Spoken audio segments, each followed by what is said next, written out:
Let me tell you a story. Remember I told you how before I came back, one of the things I asked the Lord was whether or not to cut my hair. And the Lord told me not to cut my hair. I said, Lord, you sure? He said, don't cut it. I said, I don't know what you're trying to do, but I'm crazy enough to follow you. Let's do it together. I told you that ASP came to me. My sister's like, this your hair? I'm like, yeah. She says, you know when they try to give you like old adages, and she says, to clean a fish, you must first catch it. In other words, if you're going to bring about change, it must be first accepted. Truly wise words, truly from a good place, truly from a heart of concern. But I knew what God had said to me. So I say to her, sis, I hear you, but go pray. God will speak to you. She has a vision. She sees me preaching with my hair. She comes back and says, oh, guess what? You're not supposed to cut your hair. I said, I know. Because he already told me. Now that's not the part of story I'm going to. A couple of weeks ago, it's on a Sunday, and Pastor Tony comes in and tells me, and he says, there is a lady outside from Zimbabwe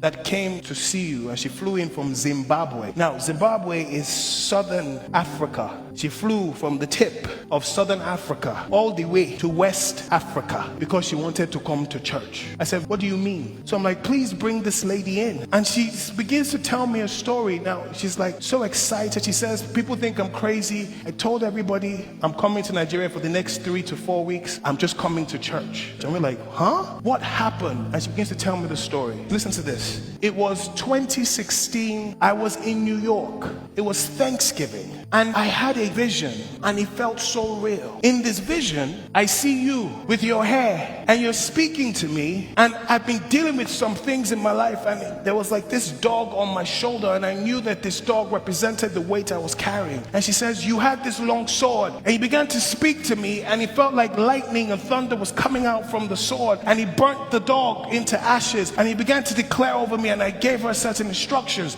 She says, when I came out from this vision, it was so real that I told everybody in my family about this vision, about this person that I saw, this pastor with long hair and a sword. It made no sense, but I told everybody. She says, fast forward to 2025. She said, after that vision, I went through a tough breakup, lost everything in a divorce. My ex took the house, said everything I worked for. It was a tough time. She says, all my family are Seventh-day Adventists, by the way, but I lost everything. I said, to compound issues, my mom got sick, and I watched her die in my arms. And so I was flogged into depression. I wanted to end it all. And all I knew was I had to find God. So I was trying to find him, like, I need God to find me. And she says, so I turned on YouTube just to hear sermons. It says, all of a sudden, pops up on YouTube is your sermon, and you're preaching Mercy Me. And she says, you don't understand, because listen, when I had this vision, I didn't know you existed.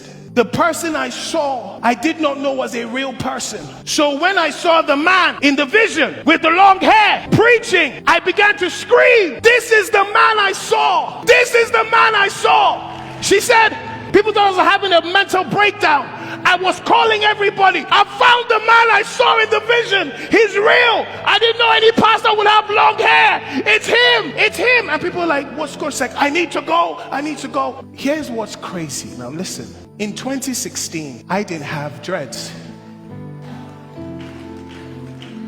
In the time she had the vision, I did not have my hair. The God who sees,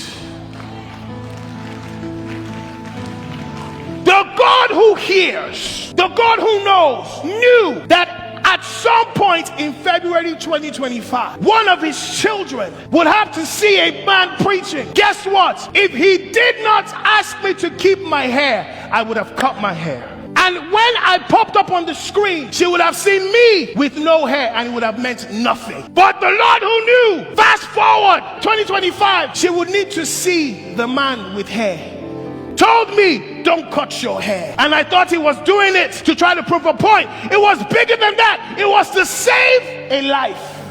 Now listen to me. If I had listened to the opinions of people who told me it's impossible, who told me you cannot have the call and have this hair, it is not African, it is not godly, it is not God. God told me to keep my hair to save the life of someone.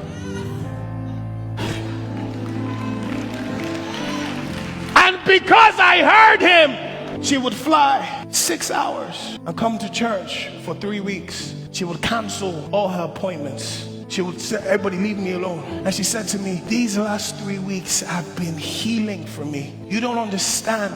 She says, thank you for heeding the call. Thank you for listening to him. And I'm saying that to say, it is so important to know God for yourself.